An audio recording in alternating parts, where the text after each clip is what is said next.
Oh. What?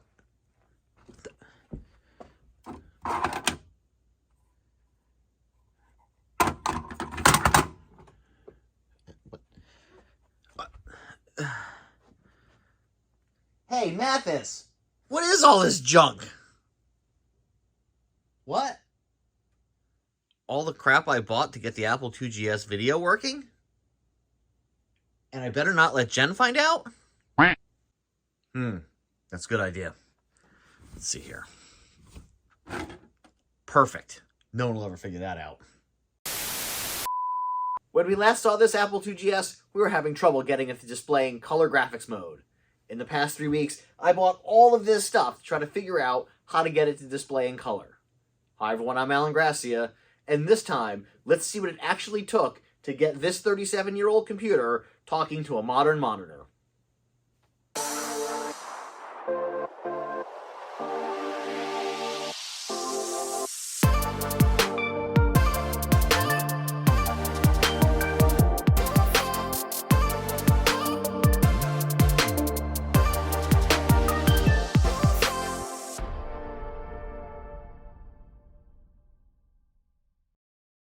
Hello everyone, and welcome back to episode 3 of this Apple IIGS Welcome Home-a-thon video series. In the last 2 videos, we had seen the Apple IIGS be unboxed. We did a quick look around, and we got it started up.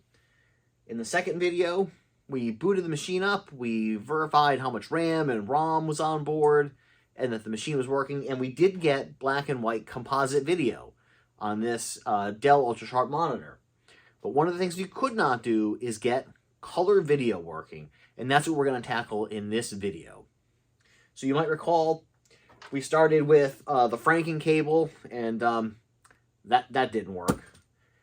We did get the RetroTink Pro to display that composite video, but it was only in black and white or grayscale, right? It didn't look very good. So then, next up, we had gone out and I had purchased this HDMI video converter, right? So this is a scan converter that takes HDMI 720p and 1080p and upscales it when you use a SCART cable, which is more well known in European countries than it is here in the United States. So I actually had to order this from RetroCables. They're a company out in Spain. So this goes SCART to the box, and then on the other end is an Apple IIGS video out cable.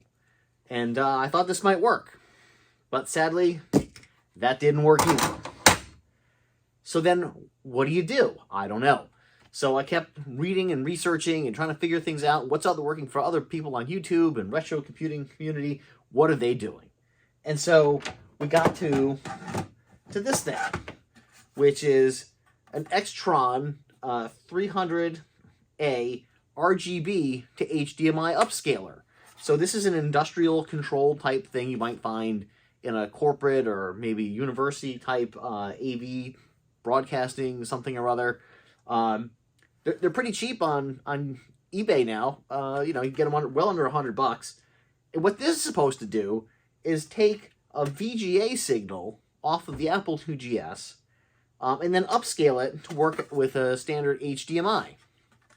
So, once again, we use the ReActiveMicro Apple IIGS to VGA adapter, plugged in a VGA cable between these two things, plugged in power, plugged in HDMI, tried to connect to the ultra-sharp, and you might guessed it, nada. So, not doing too good. At this point, I really didn't think this was going to work at all. So then I saw a suggestion that said, well, if you get an original Apple IIGS video cable, the same video cable that was used with an Apple IIGS 12-inch monitor of the day, and a Macintosh DB15 to VGA adapter, and plug that in, then it'll work. And while I did plug all that stuff in, and I got the green status light to come on, indicating there was a good video signal coming into this box, as you might have guessed, still nothing on the ultra sharp. Now, at this point, I'm beginning to wonder whether or not this box really works or not. I don't know. I don't have a configuration that I can get anything out of this box to show up on my HDMI monitor. So, what do you do next? Keep going through all the solutions, scratching my head, trying to figure it all out. I ended up going out and getting an old ViewSonic VGA monitor. This was picked up at Goodwill, a couple bucks, in pretty decent condition. It cleaned up well. It's missing its badge in the front, but it's a VGA monitor. So then I was thinking, again, going back to the ReActiveMicro box with a VGA cable, and still nothing. So really, I don't know how to make this work. Really scratching my head. I don't know.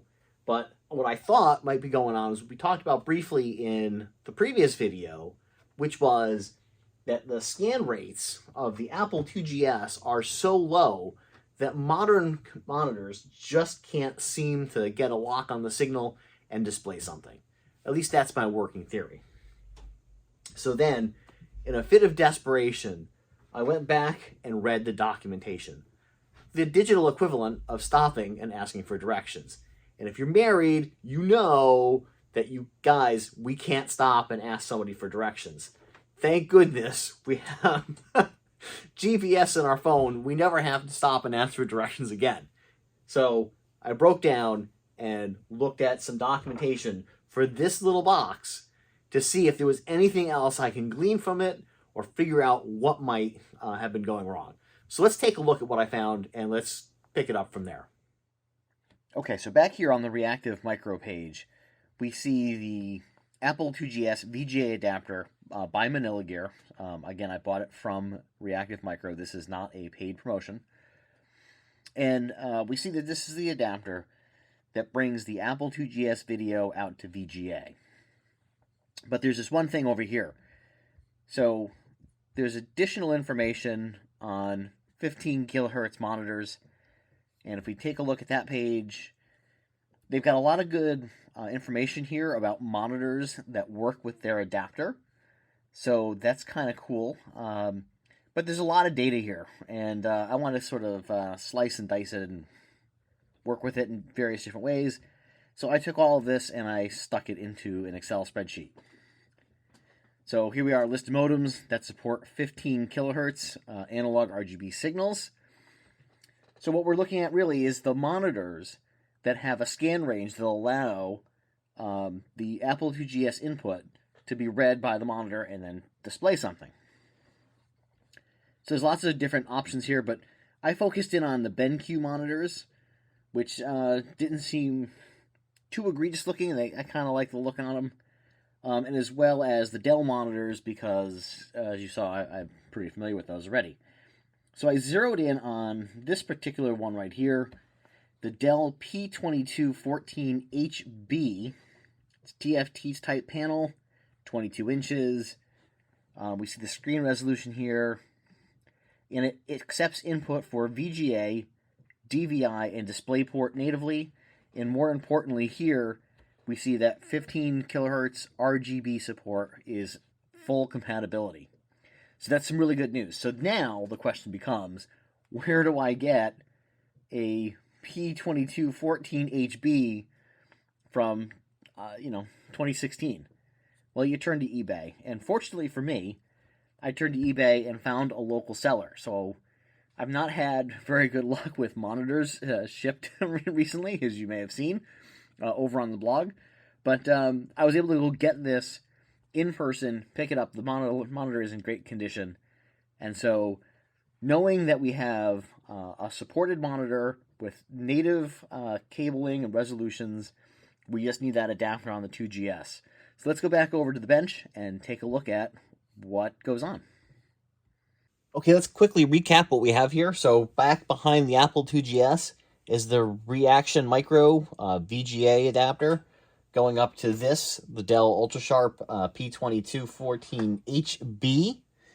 We have a floppy IMU from Big Mess of Wires acting as our floppy disk drive. And then we have the Apple IIGS stock. So let's go ahead, turn it on, and see what happens. Hey, color video, look at that.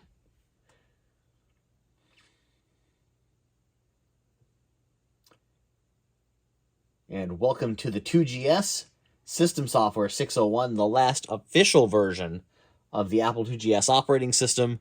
While we're booting up here and waiting, we did mention, I think in the previous video, that the community has in fact gone ahead and brought this up to System 6.0.4, the most current version of the community release, but Apple's final version is the 601 release.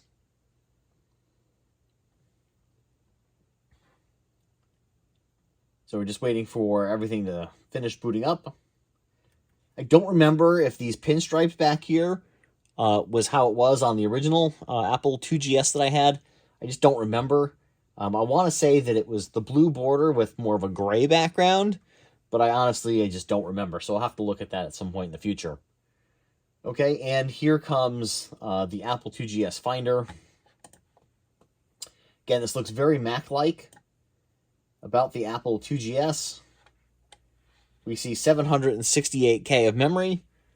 We have available 75K. We see how much the Finder in the system is taking up, desk accessories, and the setup files. And system software 601, copyright 1983-1993, Apple Computer Inc. Okay, so this is looking pretty good. There's not much on here. Again, this is just the boot up disk. So there's not a whole lot to see. Again, here's the GUI for the windows and the color. It looks very, very much like classic Macintosh System 6 back in the day on the compact Macs and the early Apple II Macintoshes, right? The Macintosh 2. So while this looks really cool, it's not very exciting. So let's see if we can't do something a little more exciting than just booting up into Finder. So go to Special, Shut Down. We're going to shut down, hit OK. And then on Floppy Emu, let's see if we can pick something a little more exciting, shall we?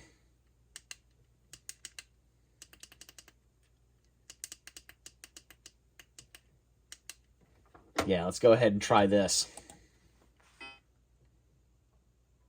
So glad to finally see color working on a nice big screen. Makes it easy to read. Apple II ProDOS version 2.0.3 from May 93.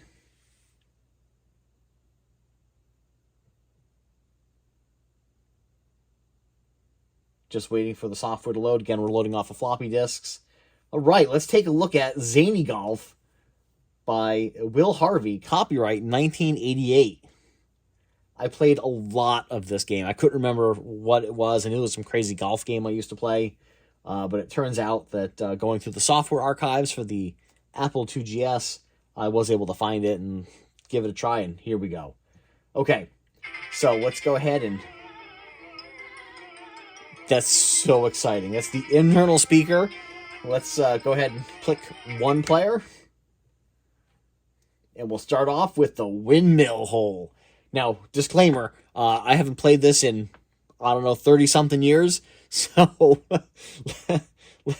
let's be a little forgiving of what Zany Golf looks like this first time out here. All right, so we're going to press the mouse button over the ball, pull back and release. We got a free stroke if we can get it into the windmill. Let's see how we do. Oh, glorious 16-bit sound. What do you think? We're going to get it? I don't know. Let's see if we get that free stroke. Oh, that's terrible. That was terrible. All right, let's try this one more time. Get my ball. Pull back. Let's stroke. Hopefully this will be right on the money. Stroke awarded. All right. And it looks like I'm going to need that extra stroke to get my hole in 3. Let's see, what do you think? All right, we'll try it. Ah! All right, last putt. Hopefully this will be in. Easy does it now. You are in, player 1. Very exciting. After 3 weeks of eBay buying, researching, reordering, pleading, more eBay buying, waiting for spare parts, and lots of stubborn, aggravating troubleshooting, I was finally able to get color video working on a modern LCD monitor with my Apple IIGS. I hope you've enjoyed watching this video and going on this journey with me as I have making these videos. If you like this video, do all the YouTube things. Leave a comment in the section below, like, subscribe, smack that ring-a-ling thing to be notified when the next video gets published. Doing so really helps grow the channel and builds our retro computing community. Until next time, I'm Alan Gracia. Thanks for watching.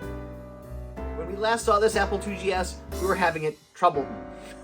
Alright, one more time. We'll get this done sooner or later.